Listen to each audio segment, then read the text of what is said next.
നമസ്കാരം. സംസ്ഥാനത്ത് വീണ്ടും പെൻഷൻ പ്രായം ഉയർത്തുന്നത് ചർച്ചകളാവുകയാണ്. സർക്കാർ ഖജനാവിലെ പ്രതിസന്ധിയാണ് ഇതിന് കാരണമാകുന്നത്. പെൻഷൻ പ്രായം കൂട്ടിയില്ലെങ്കിൽ ഈ സാമ്പത്തിക വർഷം എന്തു ചെയ്യുമെന്നുള്ളൊരു ആശങ്ക സർക്കാരിനുണ്ട്. 2024-25 സാമ്പത്തിക വർഷങ്ങളിൽ 25,000-ഓളം പേരാണ് സർക്കാർ ജോലിയിൽ നിന്നും വിരമിക്കുന്നത്. ഇതിൽ 20,000 പേർ വിരമിക്കുന്നത് മെയ് മാസത്തിലാണ്. ശരാശരി ഒരാൾക്ക് വിരമിക്കുമ്പോൾ 40 ലക്ഷത്തോളം രൂപ സർക്കാർ നൽകേണ്ടതുണ്ട്. 20,000 പേർക്ക് ഇത്രയും തുക നൽകാൻ കുറഞ്ഞത് 8,000 കോടി രൂപ വേണ്ടിവരും. ഈ സാഹചര്യത്തിലാണ് പെൻഷൻ പ്രായം ഉയർത്തുന്നതിൽ സർക്കാർ ആലോചന തുടങ്ങിയിരിക്കുന്നത് എന്ന് വേണമെങ്കിൽ പറയാം. പെൻഷൻ പ്രായം 60 കേരളത്തിൻ്റെ സാമ്പത്തിക നില കൂടുതൽ സുസ്ഥിരമാകുമെന്ന് കരുതുന്നവരും ഇക്കൂട്ടത്തിലുണ്ട്. സർക്കാർ ജീവനക്കാരും പെൻഷൻ പ്രായം ഉയർത്തുമെന്ന പ്രതീക്ഷയിലാണ് ഇപ്പോൾ ഉള്ളത്. ലോക്സഭാ തിരഞ്ഞെടുപ്പ് കഴിഞ്ഞിരിക്കുന്നു. ഒപ്പം തന്നെ നിയമസഭാ തിരഞ്ഞെടുപ്പിന് ഇനിയും 18 മാസം ബാക്കിയുണ്ട്. അതുകൊണ്ട് തന്നെ യുവാക്കളുടെ പ്രതിഷേധത്തിന് പരിഹാരം ഒരുക്കുവാൻ സമയമുണ്ട് എന്നുള്ളത് തന്നെയാണ് വിലയിരുത്തൽ. നയപരമായിട്ടുള്ള തീരുമാനമായതിനാൽ ഇടതുമുന്നണിയും ഇത് അംഗീകരിക്കേണ്ടതുണ്ട് എന്ന് വേണമെങ്കിൽ പറയാം. കാരണം നിർണായക നടപടികൾ ഇതുമായി ബന്ധപ്പെട്ടിട്ട് ധനകാര്യ വകുപ്പ് ഇപ്പോൾ ആലോചിക്കുകയാണ്. കാരണം ഇപ്പോഴും തിരഞ്ഞെടുപ്പ് പെരുമാറ്റച്ചട്ടം നിലവിലുള്ളതുകൊണ്ട് തന്നെ ജൂൺ 4 വോട്ടെടുപ്പ് കഴിയും വരെ അത് തുടരുക തന്നെ ചെയ്യും. മെയ് മാസത്തിൽ പെൻഷൻ പ്രായം ഉയർത്തണമെങ്കിൽ ഉടൻ തീരുമാനം എടുക്കേണ്ടതുണ്ട്. ഇതിന് തിരഞ്ഞെടുപ്പ് കമ്മീഷൻ്റെ അനുമതി ആവശ്യവുമാണ്. അതുകൊണ്ട് തന്നെ അത്തരത്തിൽ അനിവാര്യമായിട്ട് ഉള്ളതുകൊണ്ട് തന്നെ ഇതിനുള്ള ചർച്ചകളും മറ്റും സെക്രട്ടേറിയറ്റിലൊക്കെ നടന്നു വരുന്നുണ്ട്. കമ്മീഷൻ അനുമതി തേടി കത്ത് നൽകിയെന്നും അനൗദ്യോഗികമായിട്ടുള്ള സൂചനകൾ ഇപ്പോൾ വരുന്നുണ്ട്. എന്നാൽ ഇക്കാര്യമൊക്കെ ആരും സ്ഥിരീകരിക്കുന്നില്ല എന്ന് തന്നെ പറയട്ടെ. പക്ഷേ പെൻഷൻ പ്രായം ഉയർത്തുവാനുള്ള ചർച്ച അണിയറയിൽ വീണ്ടും സജീവമാകുന്നു എന്നുള്ള കാര്യത്തിൽ സംശയമില്ല. പെൻഷൻ പ്രായം ഉയർത്തിയില്ലെങ്കിൽ വലിയ സാമ്പത്തിക പ്രതിസന്ധിയായി ഇത് മാറും, അല്ലെങ്കിൽ വലിയ പ്രതിസന്ധിയായി മാറുമെന്ന് തന്നെയാണ് ധനകാര്യ വകുപ്പിലെയും ഒപ്പം തന്നെ സാമ്പത്തിക വിദഗ്ധരുടെയൊക്കെ നിലപാട്.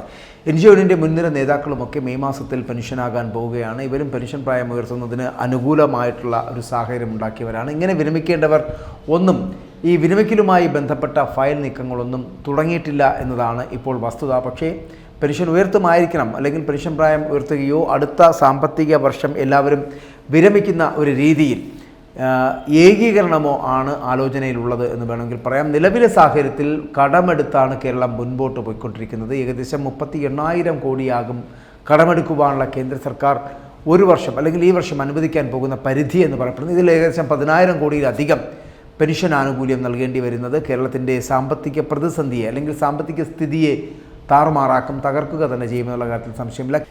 കിഫ്ബിയുടെയും മറ്റു ഫണ്ടുകളുടെയും ഒക്കെ കടമെടുക്കൽ കണക്കും സംസ്ഥാന സർക്കാരിൻ്റെ പരിധിയിൽ കൊണ്ടുവന്നാൽ തന്നെ കേരളത്തിൻ്റെ അനുവദനീയമായിട്ടുള്ള സാമ്പത്തിക വർഷത്തെ കടമെടുപ്പ് പരിധി എന്ന് പറയപ്പെടുന്നത് 25,000 കോടിയായിട്ട് ചുരുങ്ങുവാനും സാധ്യത വളരെ കൂടുതലാണ്.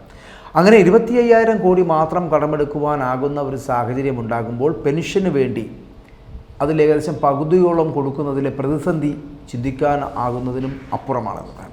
അതുകൊണ്ടുകൂടിയാണ് പെൻഷൻ പ്രായം ഉയർത്തുക എന്നൊരു ചിന്ത വരുന്നത്. ഈ തുക വികസന ആവശ്യത്തിലേക്ക് മാറ്റുവാനുള്ള ഒരു ആലോചനയും ഇതിനോടൊപ്പം ചേരുന്നുണ്ട്.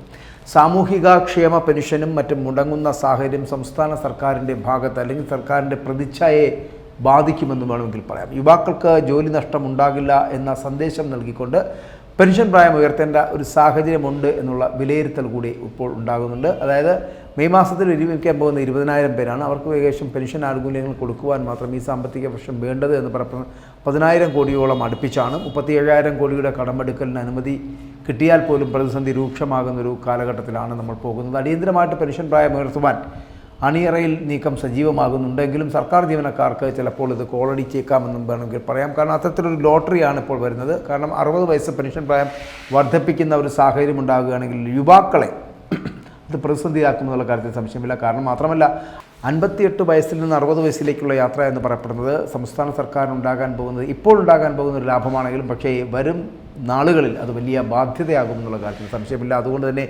സംസ്ഥാനത്ത് വീണ്ടും പെൻഷൻ പ്രായം ഉയർത്തുന്നത് ബുദ്ധിപരമായിട്ടുള്ള ഒരു ചിന്താഗതിയാണോ എന്ന് ആലോചിക്കേണ്ടതുണ്ട്. അത്തരത്തിലൊരു തീരുമാനമല്ല ഇപ്പോഴത്തെ ഒരു സ്ഥിതി. ഈ 8,000 കോടി അല്ലെങ്കിൽ 10,000 കോടി മറികടക്കുന്നതിന് വേണ്ടിയൊരു ശ്രമമാണ് ഈ താൽക്കാലികമായിട്ട് പെൻഷൻ പ്രായം വർദ്ധിപ്പിക്കുന്നത് കൊണ്ട് ഉദ്ദേശിക്കുന്നതെങ്കിൽ മണ്ടൻ തീരുമാനമാണ് ചെയ്യാൻ പോകുന്നത് എന്നുള്ള കാര്യത്തിൽ സംശയമില്ല. കാരണം 2 വർഷത്തിലധികം വീണ്ടും വർഷാവർഷം ഇങ്ങനെ നമ്മൾ പുതിയ ചിലവുകൾ കണക്കുകൾ കൂട്ടേണ്ടി വരും.